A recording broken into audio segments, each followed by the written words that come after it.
Hello everybody and welcome to my review of these sister flagship laptops from the 1990s, specifically 1997 and 1998. And both of these systems are comparable. On the left here we have the 1997 model, which is a 490X CDT. On the right we have a 1998 model, which is the Tecra8000, Tecra being the top of the line. They're very similar in performance and characteristics. Both are exhibited with a 13.3-inch 1024 by 768 XGA screen. Both have a Pentium II 233 CPU inside. RAM is different. On the left here, the older model supports EDO memory. Comes with 32 megabytes soldered and one Sodimm slot for a maximum of 160. On the right, the newer model is using more modern SDRAM, which is still more available. And with two slots, it can support a total of 256 megabytes, so that's much easier to get. Both share a select bay, which allows you to swap out the floppy drives and disk drives. And ironically, these bay selections are swappable between the two. So if you have a older system, you can bring it into the new one. Built-in modem, PCMCIA, one USB slot on both. On the older system, it's this is a floppy slot, by the way, but on the older system, the USB is on the back here, and then of course they have the proprietary dock connectors, which I don't have. You'll find, and do not be alarmed, if your CPU fan does not turn on. These old laptops are very power efficient, and once you're in Windows, don't really run. If you're DOS and you're finding that your fans are running a lot, it's because DOS does not automatically load a power management software. So you have to run power.exe in order for it to basically be more efficient. The Tecra8000 has one USB on the side. Both of these have a power button protection scheme so that you don't accidentally turn on your laptop in your bag. They both have track point. On the back of this device, it uses a rubber cover for its dock connector, so they kind of cheaped out on that. And if you compare the two, you'll see that both have parallel VGA, USB on as indicated, PS2. They both have a PS2 slot somewhere. Here. There you go, for keyboard and mouse. They use the same power connectors and the power supplies are interchangeable. And then they have the old serial ports. Now, this one has a VGA or video out. It has a different video card, and I'll go with that later. Both have built-in modems because that's how you're getting on the internet back in 1997. And both support floppy drives via the select bay or external bay connector. Now, let me plug these inside the side.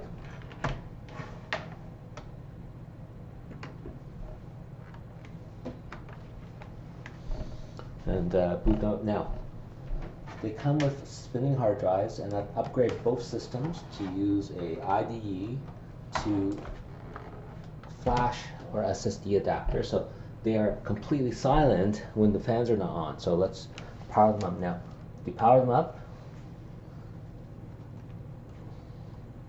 It will always give you a check number because I've removed the CMOS batteries.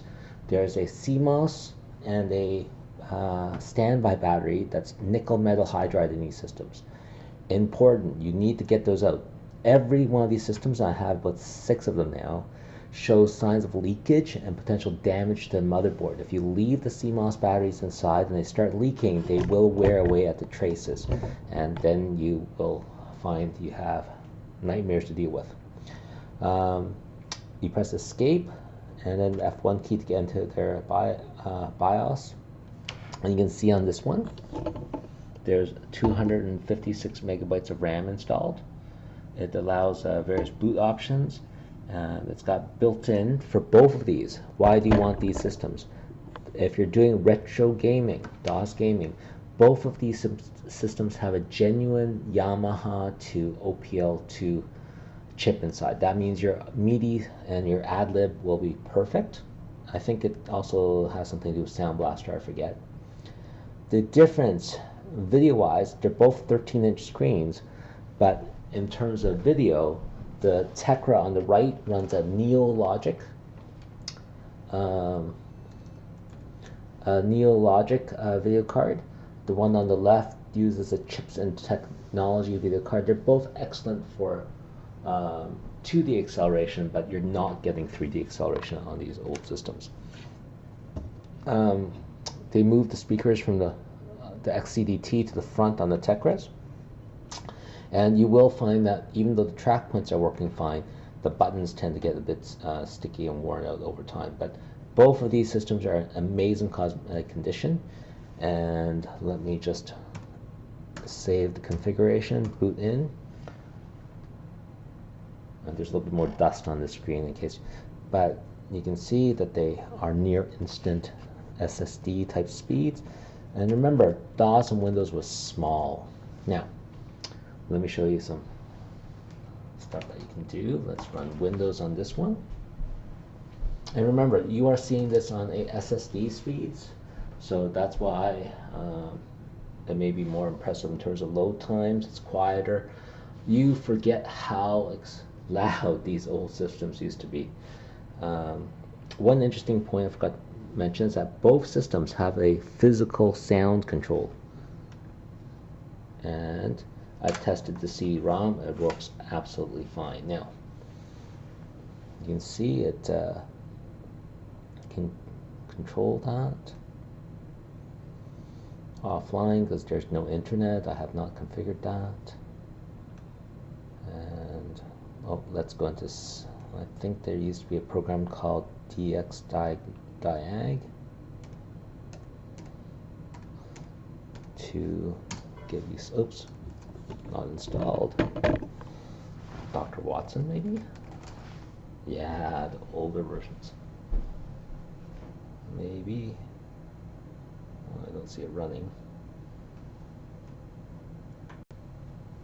Indeed, it wasn't Dr. Watson, it was DX-Diag.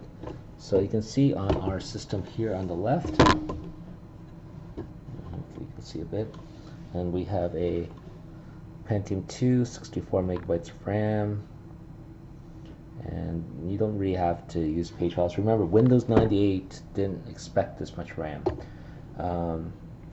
This is Pentium II with 256 megabytes of RAM. Now, it's very interesting because some of the older TX motherboards, if you have over 64 megabytes of RAM, have a cache problem. It's a motherboard chipset problem where Windows will actually run slower if you're using more than 64 megabytes of RAM on older systems. Luckily, this Tecra uses a BX chipset motherboard and should not have that problem. In fact, this system with 256 megabytes probably is great to run right up to about Windows 2000.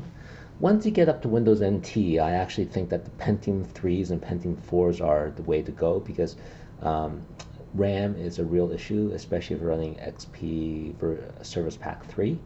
But if you're running Windows 98 or below, any amount of RAM is fine. Really, 64 is more than enough.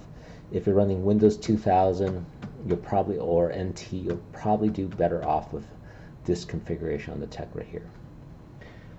Now let's jump back into DOS, and maybe I'll show you some.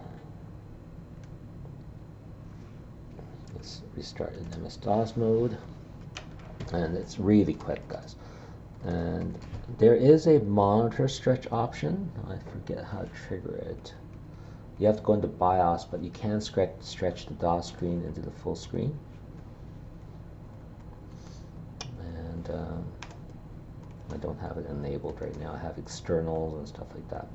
Oh, it's interesting how Windows key is on the upper right. I never noticed that, rather than the bottom left on these things.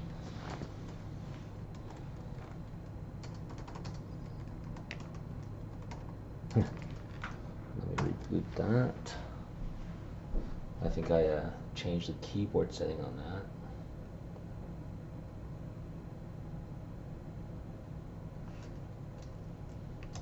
And these things reboot really quick because you're running SSD, and these are Pentium IIs running Windows 98, so there's not a lot of things you're chugging with at this point. Let's see if I have any games installed so I can show that. Maybe not.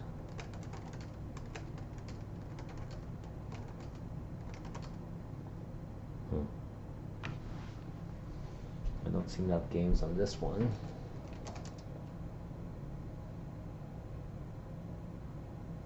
And I'm not sure if I have games on, Doom 2.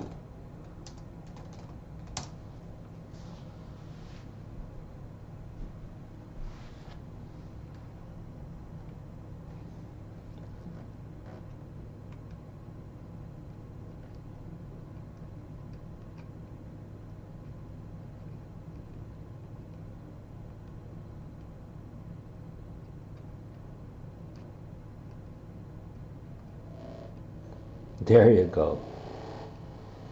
Doom 2's ad-lib or music there.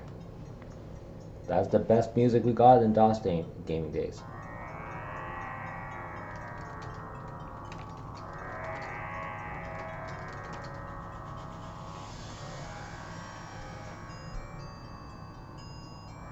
And this is the advantage of having that holy grail of the Yamaha OPL2 chip. It allows you to play all these old games with proper music. Beautiful.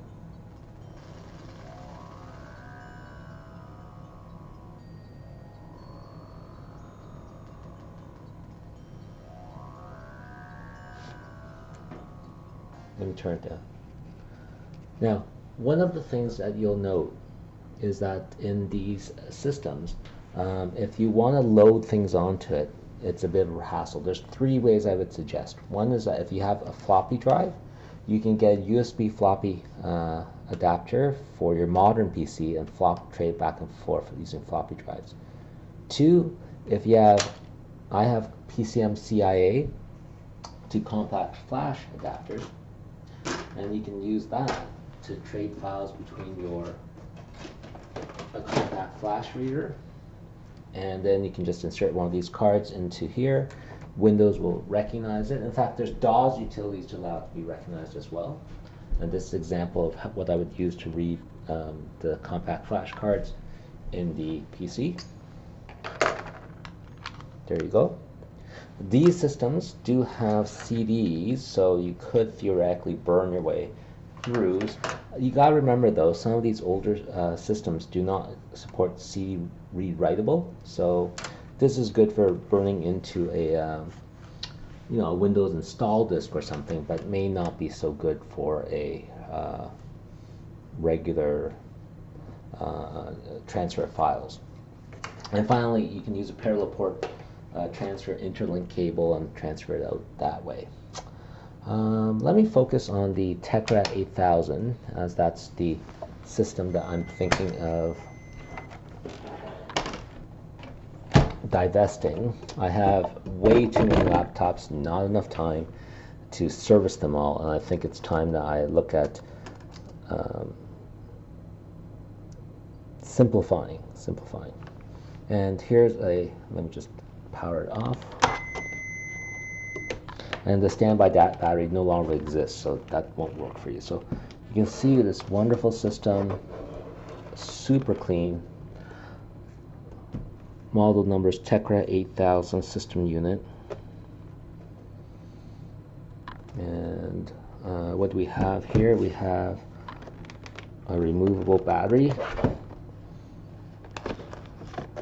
And you need these as these are lithium-ion battery packs that could be rebuilt. The other thing with lithium-ion battery packs is they will not, or generally will not, leak, so you don't have to worry about the mess and destruction of your laptop and storage. Those CMOS batteries and standby batteries inside our nickel metal hydride need to come out. SelectBay, very smart. So there's a lock on the side. You unlock it, you push out, it ejects the bay.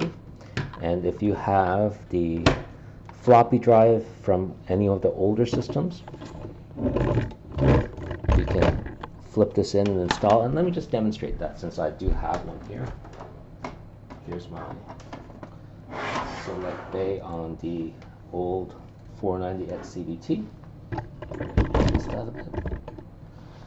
To inject this one, it's a little bit different. You press on the side and push out. Sorry about that. Angle makes it difficult. So push aside, push out.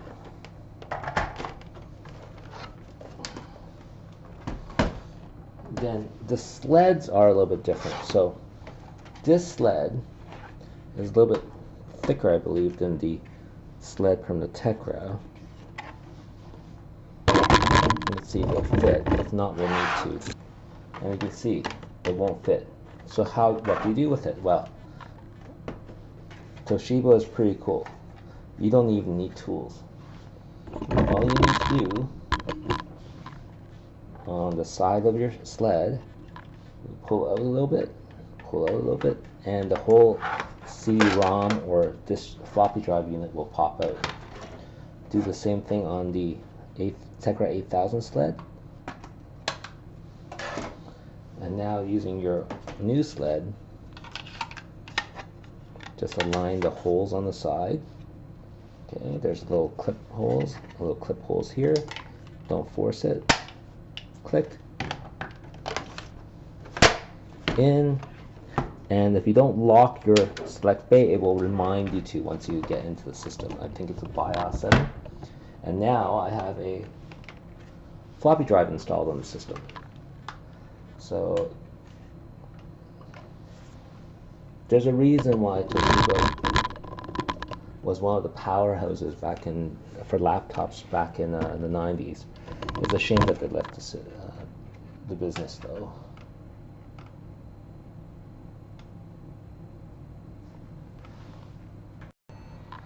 Now I'm rebooting. Again, I unplugged it, so because you'll find that not having the CMOS battery is just not that much of a problem. Unless you're using this on a daily basis. I actually have a batch file sometimes that I use to set the time and date to a more modern date, just so I know that's not 1986 or 83 or wherever it is. The other thing is that, you know, the CMOS batteries are relatively cheap to replace, but anything out there, you'd have to get aftermarket rebuild to really make it worth your while. And now, let's see what I have in the D drive. I'm afraid it's all benchmarking stuff, so let's see DOS bench. Show you some of the stuff here.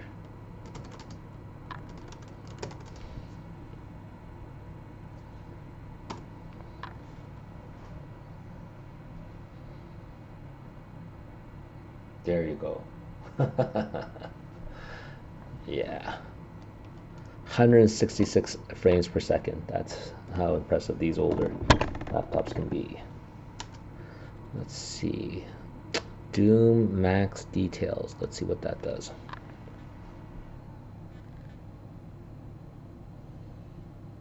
Yeah, you're pretty much okay with any of your DOS gaming with these Pentium II systems.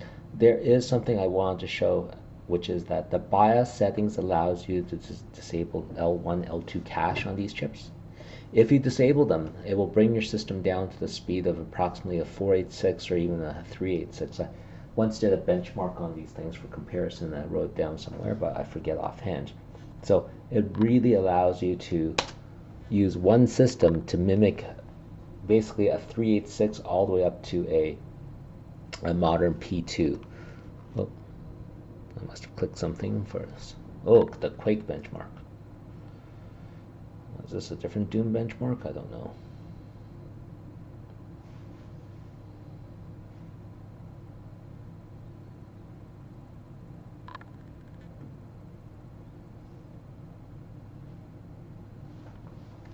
I don't think it's capturing the contrast very well, but you know, these are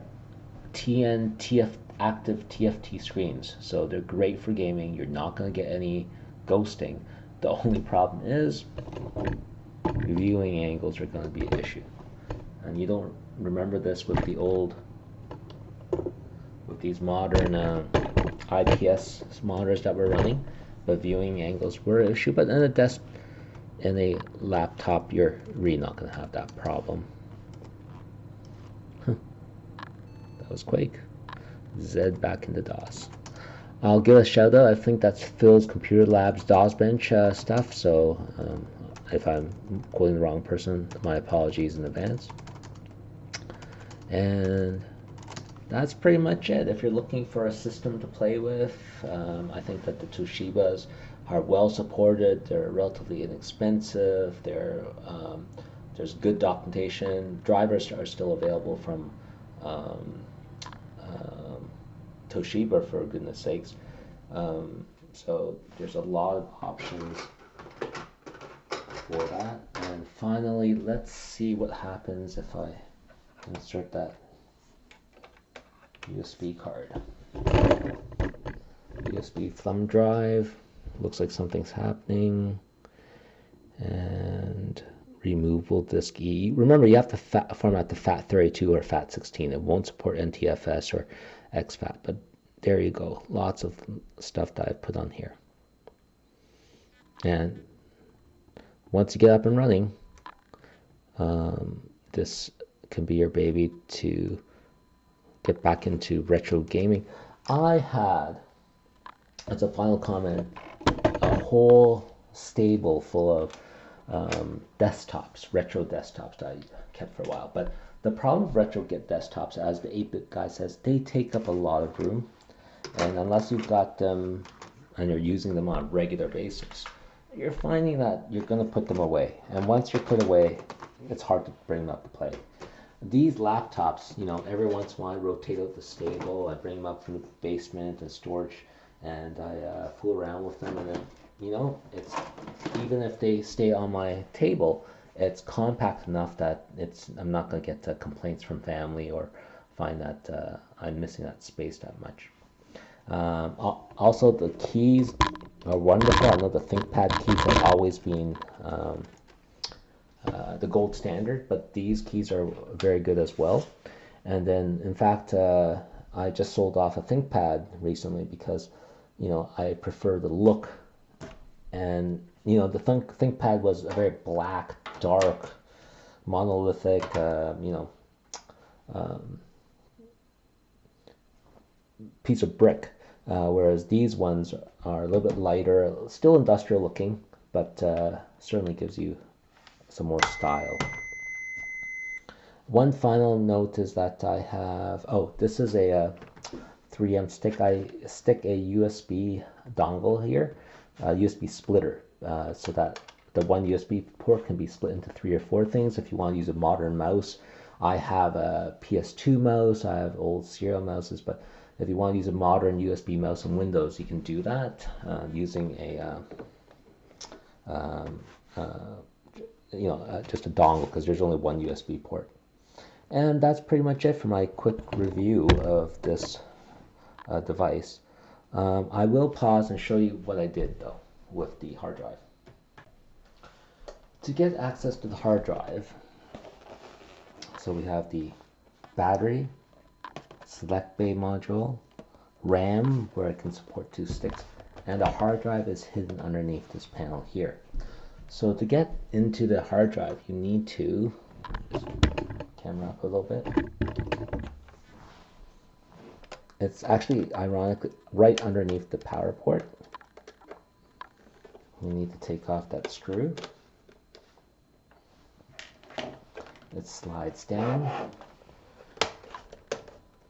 And make sure you don't break it. These plastics are brittle now that they're old. And here is your sled. Just pull and go. Let me show you what I have inside this little baby. So this sled is a standard IDE, except for the connector. You can see it uses a proprietary-ish connector there.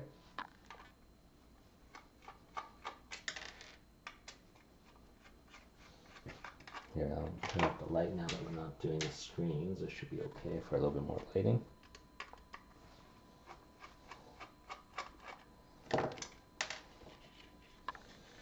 And I got a IDE to SSD. This is a real SSD. This is an M2 SSD inside here.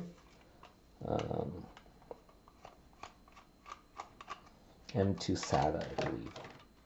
So it will convert.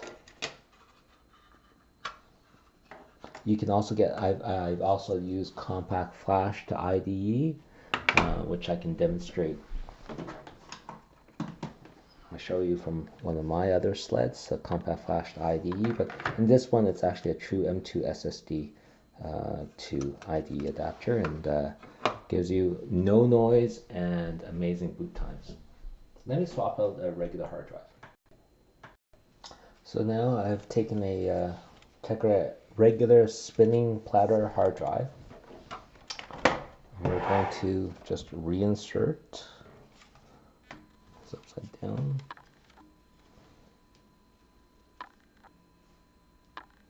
It looks like the connector's upside down. Here we go.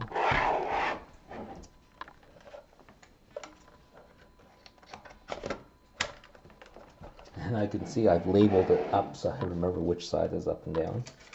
And then we're going to put the connector dock back on.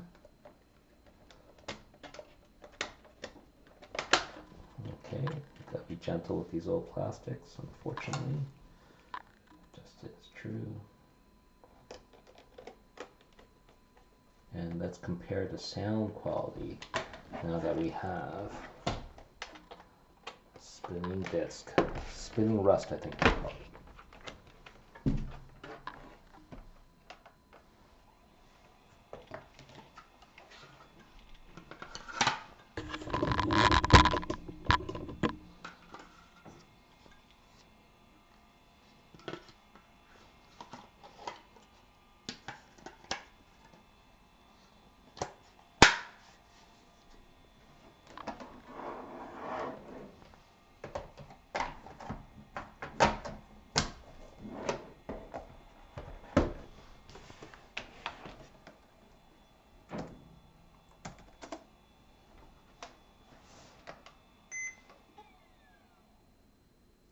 Hear that? Okay, let's put it into BIOS.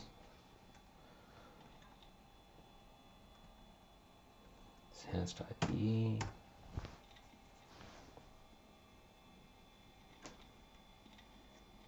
It recognizes hard disk. Getting into DOS. And this is a completely formatted drive. Perfect.